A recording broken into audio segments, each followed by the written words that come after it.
যত সব। আরে মন্ত্রী মশাই যে ইলিশ কিনে ফিরছেন বুঝি? আরো একজন হাতে ইলিশ দেখেও জিজ্ঞাসা করা যায় ইলিশ কিনে ফিরছেন বুঝি? দেখতেই তো বাচ্চা বাবু, এগুলো ইলিশ, রুই কাতলা নয়। তা সস্তায় পেয়ে নিয়ে এলাম দুটো। বস্তায়? বলেন কি, বস্তায় করে ইলিশ মাছ বিকোচ্ছে নাকি? কোথায়? এ তো দেখি বদ্ধ কালা। হ্যাঁ, বস্তা নয়, বস্তা নয়, সস্তা সস্তা, মানে কম দাম, বুঝেছো? ও, সস্তায় পেয়ে গেলেন? তা বলবেন তো। তা এমন চেঁচাচ্ছেন কেন? আমি কি কালা নাকি? যাকে যাকে ওসব কথা। সস্তা বলতে কত সস্তা মন্ত্রী মশাই? মানে ঠিক কত করে নিল? একদম জলের দরে। ফলের দরে ইলিশ মাছ? সস্তাই বটে, সস্তা, ঠিক বলেছেন। তা কবে হচ্ছে ইলিশের ভোজ? আমার শ্রাদ্ধে। আজ রাতে? বলেন কি? তা বেশ, আমি আজ রাতেই না হয় একবার হাজির হয়ে যাবো। হ্যাঁ, কিছু বললে? পিছু পিছু চলতে পারলে তো ভালোই হতো। তবে তবে একটা জরুরি কাজ আছে কিনা? এ তো দেখছি মহা ফ্যাসাদ। পেশাদ? আগে আপনাদের পেশাদ পাওয়া তো ভাগ্যের ব্যাপার। এখন তবে যাই মন্ত্রী মশাই, কি বলেন? যাই তবে।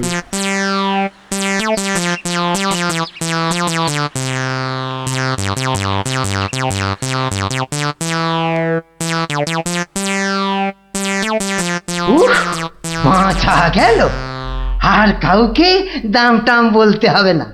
গিন্নি, ও গিন্নি, আরে গেলে কোথায়? ও গিন্নি, যাচ্ছ কেন? উমা, কি সুন্দর ইলিশ মাছটা এনেছো গো! কত দাম নিল গো? চাপ বাবা, এখানেও সেই দামের গপ্প। নিকুচি করেছে দামে। এই রইল তোমার ইলিশ, যা পড়ো রাঁধো। আমি আমি চললুম রাজ দরবার।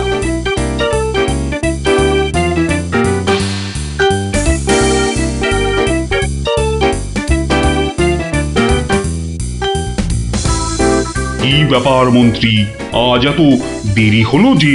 একটু বাজারের দিকে গিয়েছিলাম। সে কি মন্ত্রী, মাইনে দেবার ভয়ে বাড়ির কাজের লোককে তাড়িয়ে দিয়েছেন নাকি? না মহারাজ, তা নয়। তবে কিনা, তবে তবে কি মন্ত্রী? আসলে মহারাজ, গিন্নি কদিন যাবৎ বড্ড ইলিশ ইলিশ করছিল, তাই আমি নিজে গিয়ে তা বলবো কি মহারাজ, ইয়া বড় বড় ইলিশ ধরা পড়েছে। ধরা পড়েছে? বলেন কি মন্ত্রী? ইলিশা চোর না ডাকাত যে ধরা পড়বে? আগে ধরা পড়েছে মানে জেলেদের জালে উঠেছে। ভাই বলুন। সত্যি মহারাজ, এমন ইলিশ আমি বাপির জন্মে দেখিনি। আহা, আহা, কি তার সাইজ, কি তার চেকনাই, চোখে দেখলে মনটা একেবারে জুড়িয়ে যায় মহারাজ। চোখে দেখার বদলে চেখে দেখাটাই বোধ হয় বুদ্ধিমানের কাজ। যাক, তা মন্ত্রী মশাই, আপনি কি আমার মন্ত্রিত্ব ছেড়ে ইলিশ মাছের ব্যবসা শুরু করবেন নাকি? এ কথা কেন বলছেন মহারাজ? বলছি কি আর সাধে মন্ত্রী, আপনি যেভাবে এই ইলিশ ইলিশ করে খেপে উঠেছেন তাতে কোনো কিছুই অসম্ভব নয়। ঠিক তা নয় মহারাজ, আসলে এটা ইলিশের মরশুম কিনা, যেখানেই যান শুধুই ইলিশ, শুধুই ইলিশের গল্প। আসলে এটা যে ইলিশের মরশুম সেটা না একেবারেই ভুলে গিয়েছিল। আপনি ঠিকই বলেছেন, এই সময় ইলিশের গল্প বন্ধ করা প্রায় অসম্ভব। তোরা যে যা বলিস ভাই, আমার শুধুই ইলিশ চাই। সকালে চাই, দুপুরে চাই, রাতেও ইলিশ চাই। আমার শুধুই ইলিশ চাই। মহারাজ, ইলিশ কিনে ফেরার পথে কত লোক যে দাম জিজ্ঞাসা করেছে, কি বলবো মহারাজ। তা আমার দরবার থেকে বাজারের দূরত্ব কত মহামন্ত্রী? প্রায় মিনিট 10 রাস্তা। 10 মিনিট? আচ্ছা গোপাল, ইলিশ হাতে এই 10 মিনিটের পথ কি তুমি আসতে পারবে, যাতে কেউ দাম জানতে না চায়? মহারাজ, এটা এমন কি কঠিন কাজ মহারাজ? বেশ বেশ, তুমি যদি বাজার থেকে একটা এই বড় সড়ো ইলিশ মাছ হাতে নিয়ে প্রকাশ্য রাজপথ দিয়ে আমার দরবারে উপস্থিত হতে পারো, এবং যদি কেউ তোমাকে ইলিশ মাছের দাম জিজ্ঞাসা না করে, তাহলে তোমাকে আমি 500 টাকা পুরস্কার দেব। কি তুমি রাজি তো? আমি রাজি মহারাজ। কিন্তু ভুল করেও কেউ যদি ইলিশের দাম জিজ্ঞাসা করে, তাহলে কিন্তু বুঝতেই পারছ, তোমার ওই 500 টাকা জরিমানা দিতে হবে। আর এটাই আমার শর্ত। আপনার শর্ত শিরোধার্য মহারাজ। আজ নির্ঘাত তুমি ঠকবে গোপাল, নির্ঘাত ঠকবে। পুরস্কার পাওয়া তো দূরের কথা, তুমি বরং জরিমানার 500 টাকা ট্যাঁকে গুজে মাছ কিনতে যাও। সে দেখা যাবে মন্ত্রী মশাই। তাহলে আমাকে মাছের দামটা দিন মহারাজ। ধন্যবাদ। এবার আমাকে তবে আসতে আজ্ঞা দিন মহারাজ। ঠিক আছে গোপাল, তাহলে শুভস্য শীঘ্রম। তুমি এখনই রওনা হয়ে যাও। আজ্ঞে মহারাজ, এই গেলুম আর এই এলুম। তোরা যে যা বললিস ভাই, আমার শুধুই ইলিশ চাই। সকালে চাই, দুপুরে চাই, রাতেও ইলিশ চাই। আমার শুধুই ইলিশ চাই। মন্ত্রী, বলতে আজ্ঞা হোক মহারাজ।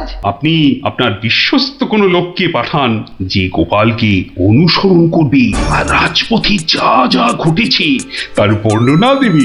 কিন্তু সাবধান, গোপাল যেন ঘুণাক্ষরেও কিছু টের না পায়। আপনি নিশ্চিন্তে থাকুন মহারাজ, আমি আমার সবচেয়ে বিশ্বস্ত অনুচরকে পাঠাচ্ছি। ফিরে এসে ও সবিস্তারে আপনাকে সব জানাবে। বেটা ভাঁড়ের সব জারি জুরি আজই খতম হবে। ঠিক আছে, আমি তাহলে এখন একটু বিশ্রামে যাচ্ছি, আপনারাও আসুন।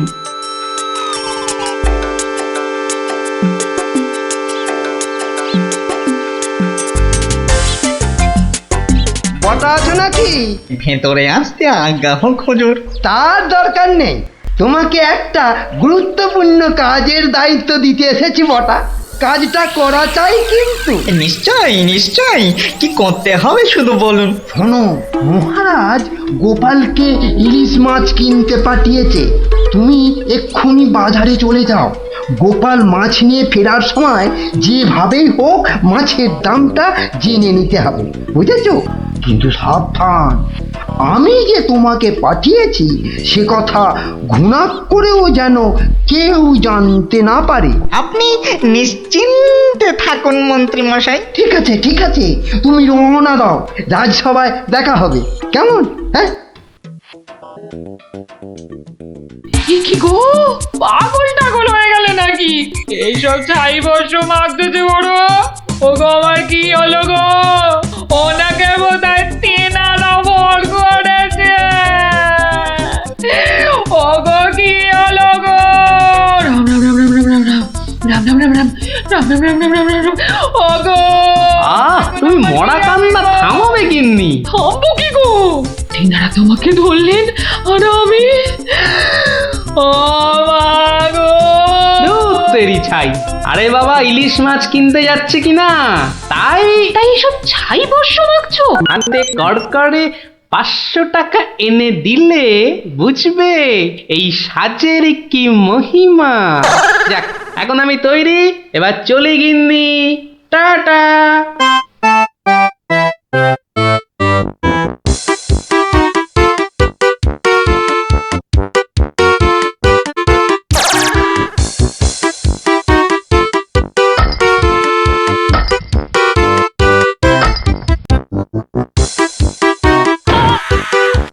দেখ দেখ, লোকটা দিগম্বর। আঙুলটাকে তো আগে কখনো দেখিনি। কিন্তু আমার যেন কেমন চেনা চেনা লাগছে। তা তো লাগবেই, রাঁচি থেকে ফিরলি কিনা? আহা আহা আহা, ইলিশ মাছ দেখছি, তা কত। ধরেছি জাহাপনা, আসল অপরাধীকে পাকড়াও করেছি। এই চুপ করে দাঁড়িয়ে থাক, আমি নিজে তোর শাস্তি দেব। কি ব্যাটা সত্যি সত্যি পাগল হয়ে গেল নাকি? বলা যায় না, ইটটা যদি সত্যি সত্যি ছুঁড়ে দেয়। কাজ নেই আর দাম জানায়। চাচা, আপন প্রাণ বাঁচা। ওরে বাবা!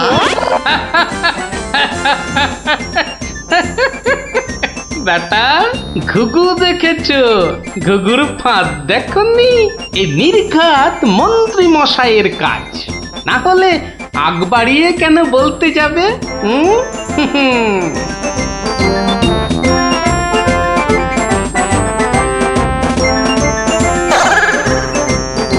গোপাল, সে কি তোমার এই অবস্থা কেন? আগে এটার জন্য হুজুর, তার মানে? আপনার কথা মতো ইলিশ এনেছি মহারাজ, কিন্তু বিশ্বাস করুন মাছের দাম নিয়ে কেউ কোনো প্রশ্নই করেনি মহারাজ। বটি, মন্ত্রী, আপনার অনুচরদের ডাকুন। আমি হাজির মহারাজ। তুমি দেখেছো গোপালকে ইলিশের দাম নিয়ে কেউ কিচ্ছু বলেনি? হ্যাঁ মহারাজ, দেখেছি। কিন্তু কিন্তু কি? মানে গোপাল ভাঁড় পাগল হয়ে গেছে। কি? আজ্ঞে মহারাজ, পাগল না সাজলে মন্ত্রী মশাই আজ যে জিতে যেতেন। তার মানে? মানে আর কিছুই নয় মহারাজ, মন্ত্রী মশাইয়ের অনুচরই আমাকে দাম জিজ্ঞেস করতে যাচ্ছিল, তাই বাধ্য হয়ে। ব্যাপারটা একটু খুলে বলবে গোপাল? তবে শুনুন মহারাজ। লোকটা দিগম্বর। ইলিশ মাছ দেখছি, তা কত? আসল অপরাধীকে পাকড়াও করেছি। ব্যাটা সত্যি সত্যি পাগল হয়ে গেল নাকি? ওরে বাবা!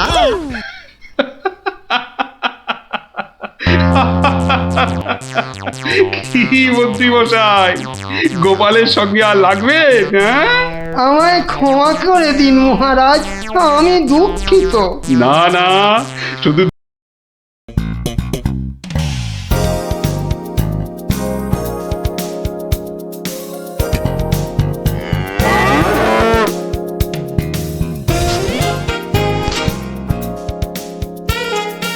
দিদি, এই দিদি, গোপাল দাদু, চল তাড়াতাড়ি।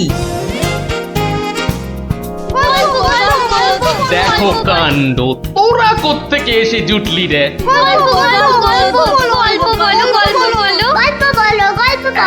এই দেখো দেখো, আস্তে আস্তে আস্তে, আরে ধুতি খুলে যাবে রে, ধুতি খুলে যাবে।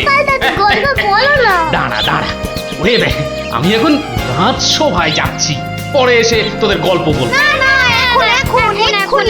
এই দেখো, গল্প না বললে আমরা তোমাকে রাজসভায় যেতেই দেব না। ঠিক ঠিক। গল্প বলো, গল্প বলো। আচ্ছা আচ্ছা আচ্ছা, বেশ, চল ওই গাছতলাটায় গিয়ে বসি। হ্যাঁ, আয় আয় আয়। নাও, এবার শুরু করো। শোন তো, তোরা তো ওই মুর্শিদাবাদের নবাবের কথা শুনেছিস? হ্যাঁ, সে এক ভীষণ খামখেয়ালি লোক, বুঝলি? হঠাৎ হঠাৎ তার মাথায় অদ্ভুত সব খেয়াল চাপে, আর তার জন্য মাথা খারাপ হয়ে যায় আমাদের মহারাজ ওই কৃষ্ণচন্দ্রের। তো সেবার হলো কি,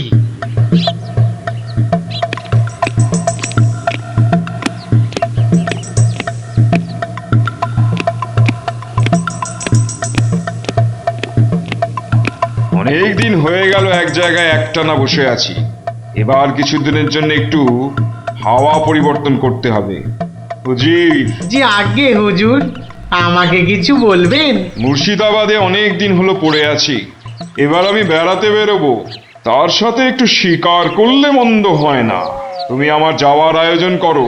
আপনি কোথায় যাবার জন্য ইচ্ছা প্রকাশ করেন জাহাপানা? কাছাকাছি এমন কোথাও যেখানকার পরিবেশ চোস্ত হবে আর শিকারেরও বন্দোবস্ত করা যেতে পারে, এমন কোন জায়গা হদিশ আছে তোমার কাছে? এমন একটা জায়গা আছে বটে, আর সেটা আপনার পরিচিত জায়গা। আমার পরিচিত জায়গা? কোন সে জায়গা? কেন হুজুর, আপনি মহারাজ কৃষ্ণচন্দ্রের কথা ভুলে গেলেন? কৃষ্ণচন্দ্র? হ্যাঁ হ্যাঁ, তিনি তো আপনাকে বারবারই সেখানে যেতে বলেছেন। ওখানকার পরিবেশও অত্যন্ত ভালো, আর কাছে পিঠে বন জঙ্গলও আছে। আপনার মনোবাসনা সেখানে সহজেই পূরণ হবে হুজুর। ঠিক বলেছো হুজি, ঠিক বলেছো। তুমি এখনই কৃষ্ণচন্দ্রকে সংবাদ পাঠিয়ে দাও যে আমি ওর রাজ্যে কিছুদিনের মধ্যেই ছাউনি ফেলবো। তিনি যেন আমাকে অভ্যর্থনা করার জন্য প্রস্তুত থাকেন। যাও।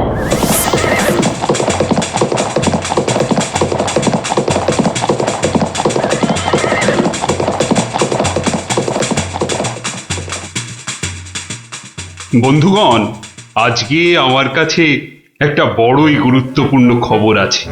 আর কয়েকদিনের মধ্যেই মুর্শিদাবাদের নবাব বায়ু পরিবর্তন করতে আমাদের রাজ্যে আসছেন। নবাব? মুর্শিদাবাদের নবাব? প্রচন্ড খেয়ালি মানুষ, কখন যে হঠাৎ করে কি চেয়ে বসবেন কিছুরই ঠিক নেই। আমাদের খুব সাবধানে ওনার যত্ন করতে হবে কিন্তু। হ্যাঁ, তাছাড়া উনি রাজসভায় আসবেন না, রাজধানীর উত্তর দিকে যে বিশাল অরণ্য আছে তার পাশে ছাউনি ফেলবেন আর শিকারও করবেন। নবাবের আরাম বিরামের যাতে কোনো ত্রুটি না হয় সেজন্য আমরা সবাই সজাগ থাকব। আমি নিজে সব ব্যবস্থার তদারকি করব। আমোদ প্রমোদ, ভালো ভালো খাবার, সব কিছুর ব্যবস্থা রাখতে হবে। মহারাজ, খাবারের কথাই যখন উঠলো তখন একটা কথা জিজ্ঞাসা না করে পারছি না। ওহ, আবার কি কথা? বলে ফেলো, বলে ফেলো। মহারাজ, নবাব সাধারণত গোমাংসই খুবই পছন্দ করেন, কিন্তু এটা তো হিন্দু রাজ্য, এখানে গোমাংস তো পাওয়াও যাবে না। কিন্তু নবাব যদি জেদ ধরেন। খুবই গুরুত্বপূর্ণ প্রশ্ন করেছো মন্ত্রী। সেক্ষেত্রে আমাদের নবাবকে উত্তম রূপে খাসি আর মোরগের মাংস খাইয়ে মন ভরাতে হবে। এছাড়া আর উপায় কি? হ্যাঁ, আর তাতেও উপায় না হলে হাতের কাছেই তো আছে আমাদের কৃষ্ণনগরের বিখ্যাত সরপুরিয়া রাজভোগ।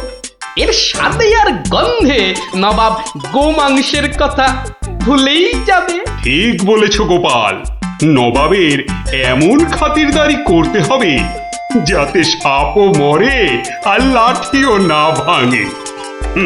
তাহলে আপনারা এবার তৈরি হয়ে নিন, আজ থেকেই কাজে লেগে পড়ুন, আর একদম সময় নষ্ট নয়।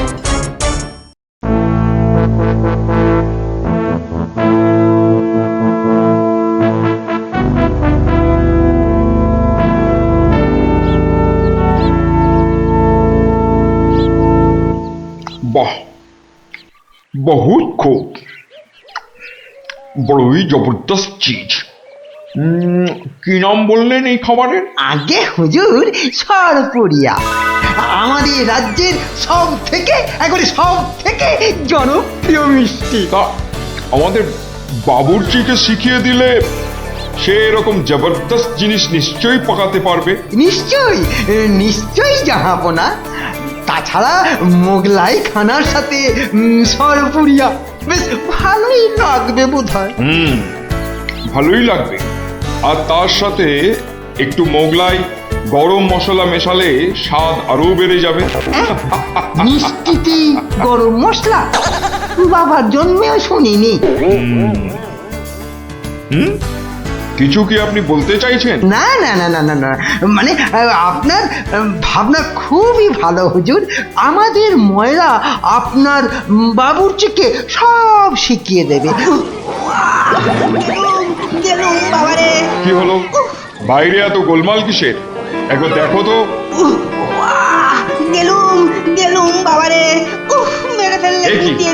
এ কি অবস্থা হয়েছে তোমার? কে এমন করলো? হুজুর, হুজুর ষাঁড়, ছাউনিতে ষাঁড় পড়েছে হুজুর, ষাঁড়। ষাঁড়?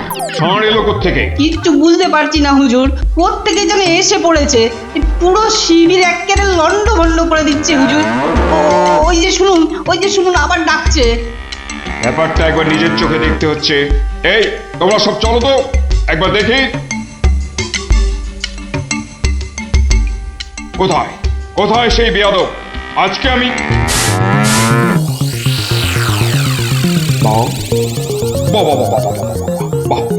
বহুত খুব, কি চমৎকার ষাঁড়, কি নধর দেহ, যেন তেল চুইয়ে পড়ছে। একেবারে জবরদস্ত গোস্ত। হুজুর, আমরা সবাই মিলে এখনই ওটাকে তাড়িয়ে দিচ্ছি। এই না না না না, দাঁড়িও না, ইসকো পাকড়ো। পাকড়ো মানে? কি সুন্দর শরীর, চমৎকার মাংস হবে। বেটাকে ভালো করে ধর, আর শুনে রাখ, কাল এই ষাঁড়টাকেই জবাই করে আমার খানা পাকানো হবে। এই মাটি করেছে, এই যে মহারাজ কৃষ্ণচন্দ্রের পিতৃশ্রাদ্ধের বিসর্গসার এবার নবাবের কবলে পড়েছে। ওর আর রক্ষে নেই। যাই তাড়াতাড়ি, রাজসভায় যেতে হবে। খবরটা শুনলে মহারাজ নির্ঘাত মূর্ছা যাবেন। জাহাপনা, এবার আমাকে বিদায় দিন। রাজসভায় যেতে হবে, অনেক কাজ পড়ে আছে। হ্যাঁ, এবার আপনি আসুন।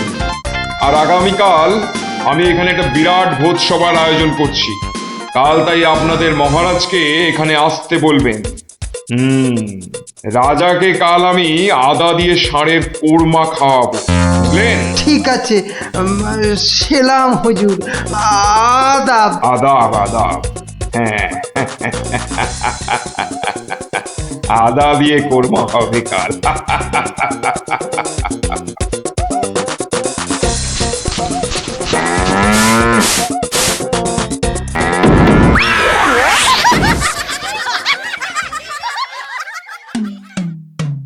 একই কথা শোনালে মহামন্ত্রী, এ আমি কি চরম ধর্ম সংকটে পড়লাম।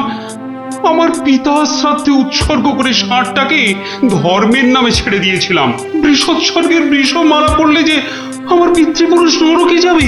কিন্তু নবাবের হাত থেকে ওকে উদ্ধার করার উপায়ই বা কি? নবাব যাকে খেতে চাইছেন তাকে ছিনিয়ে আনার চেষ্টা মানে তো রাজদ্রোহ বই তো কিছু নয়। তাই তো, ওরে বাবা, সর্বনাশ হয়ে গেল, সর্বনাশ হয়ে গেল। হিন্দুর নগরে গো হত্যা হলো। আমার পিতৃপুরুষের নরকবাস হবে, কোনো উপায় নেই ঠেকাবার। যত সব বদমাইশ নবাব।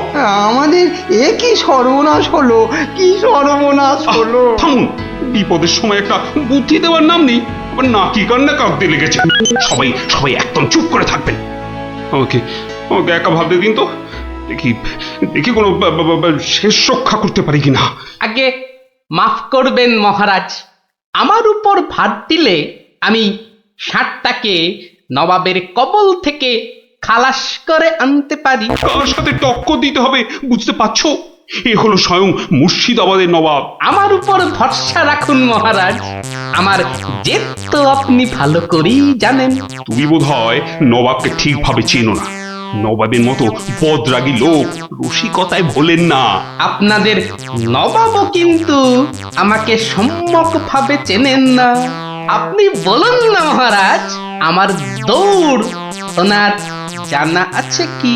তুমি ঠিক কি করতে চাও? আমি তো কিছুই ভেবে কুল পাচ্ছি না। আপনি শুধু একটা ছোট্ট কাজ করুন। ছোট্ট কাজ? ছোট্ট কাজ কিরকম? শুনুন মহারাজ, আপনি নবাবের নামে একখানি পত্র পাঠান। আমার কথা বলুন, বলুন বলুন বলুন, আপনি আমাকে পাঠাচ্ছেন। তোমাকে পাঠাচ্ছি? কেন? কেন?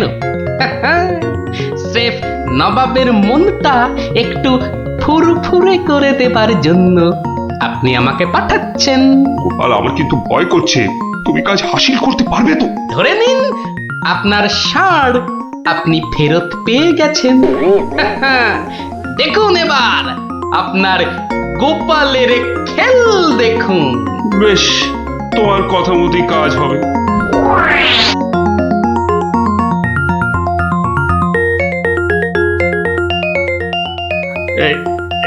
এই আমি চিঠি লিখে দিচ্ছি।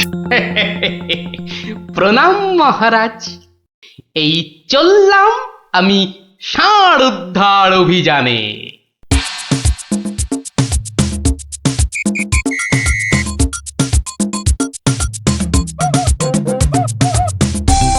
সেলাম হুজুর, আপনার চরণে এই দাসের শত কোটি সেলাম।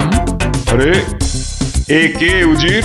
জাহাপানা, এ হলো গোপাল ভাঁড়, মহারাজ কৃষ্ণচন্দ্রের সভার একজন রসিক লোক। নবাবের দিল খুশ রাখবার জন্যেই রাজাজি একে পাঠিয়েছেন। দিলখুশ? বেশ বেশ।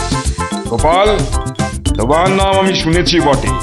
ঠিক আছে, তুমি আমার দিল খুশ করে দাও। হ্যাঁ, মাফ করবেন জাহাপনা, আমি এসেছিলাম আপনার দিল খুশ করার জন্য, কিন্তু এখানে এসে আমার দিল নাখুশ হয়ে গেল হুজুর। কেন কেন কেন কেন? আমি একটা বিচ্ছিরি দৃশ্য দেখতে পেয়েছি এখানে। ইস, ছ্যা, ছ্যা, ছ্যা, ছ্যা, ছ্যা, ছ্যা, থু, থু, থু, থু, থু, থু। কি দৃশ্য তুমি দেখলে যে এত নফরত? হুজুর, ওই নোংরা সাপটা কেন আপনার পবিত্র শিবিরে বেঁধে রেখেছেন জাহাপনা? নোংরা বলছো কেন? বেশ তাগড়াই আছে, ভালো গোস্ত হবে। হ্যাঁ হুজুর, খেয়ে ফেলুন, খেয়ে ফেলুন, যত তাড়াতাড়ি পারেন সাপটাকে খেয়ে ফেলুন। তুমি হিন্দু হয়ে ষাঁড় খাওয়ার কথা বলছো? হুজুর, ওই সাপটা বড়ই নোংরা। ও যা উৎপাত করে, গোটা দেশের লোক ওর জ্বালায় একেবারে অস্থির হয়ে যায় হুজুর। কে উৎপাত করে? গুটিয়ে দেয়? না হুজুর, তাহলে তো ল্যাটা চুকেই যেত। কিন্তু ওই সার যা করে, এই ও ও আমি মুখে আনতে পারবো না হুজুর। রামো রামো ওয়াক ওয়াক, থু থু থু। আরে বলেই ফেলো না, কি কাজ করে? কি আর বলবো জাহাপনা, ওর জ্বালায় মাঠে কারোর বড় বাইরে করার উপায় নেই। কেন কেন কেন? কেন বলবো? বলেই ফেলি। হ্যাঁ, মানে ও মল ভিন্ন, মানে ওই ওই নোংরা ভিন্ন আর কি, আর কিছুই খায় না। মানে ওই গু খেকো সাপ। গু খেকো ষাঁড়? হুজুর, সাপটা ওই গুয়ের লোভেই মাঠে মাঠে ঘোরে। কোনো লোককে মাঠে বসতে দেখলেই হলো তাকে গুটিয়ে একেবারে তুলে দিয়ে তুলে দিয়ে? তার ময়লাটা খেয়ে ফেলে। ছি ছি ছি, ছ্যা, ছ্যা, ছ্যা, ছ্যা, ছ্যা, ছ্যা। হ্যাঁ জাহাপনা, ওকে আপনি ওই যত তাড়াতাড়ি খেয়ে ফেলুন। হ্যাঁ, ওকে আপনি যত তাড়াতাড়ি খাবেন ততই আমাদের মঙ্গল। এই, দেশের লোক নিশ্চিন্ত হয়ে মাঠে বসুক। তবা তবা তবা তবা, এই ষাঁড়ের মাংস আমি খেতে চেয়েছিলাম।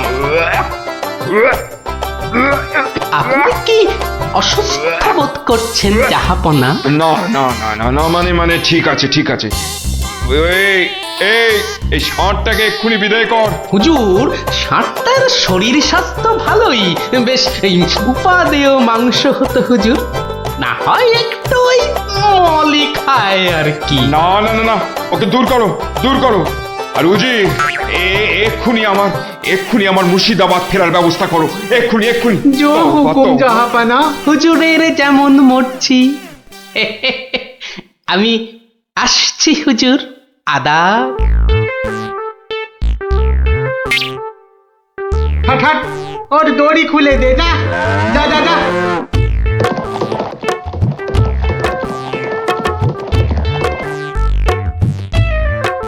ধন্য ধন্য তুমি গোপাল, চমৎকার চমৎকার। তুই ভাবা যায় না, তুই আজ আমাকে ধর্ম সংকট থেকে বাঁচালে। মন্ত্রী মন্ত্রী, গোপালকে 2000 টাকা পুরস্কার দাও এক্ষুনি। মহারাজের জয় হোক। ব্যাস, নবাব ষাটটাকে ছেড়ে দিয়ে মুর্শিদাবাদ পালালেন, আর আমাদেরও ঘাম দিয়ে জ্বর ছাড়লো। তোরা সব খুশি তো? হ্যাঁ, এবার তাহলে আমি রাজসভায় যাই। কাল কিন্তু আর একটা গল্প বলতে হবে। আচ্ছা বাবা, আচ্ছা, বলবো বলবো।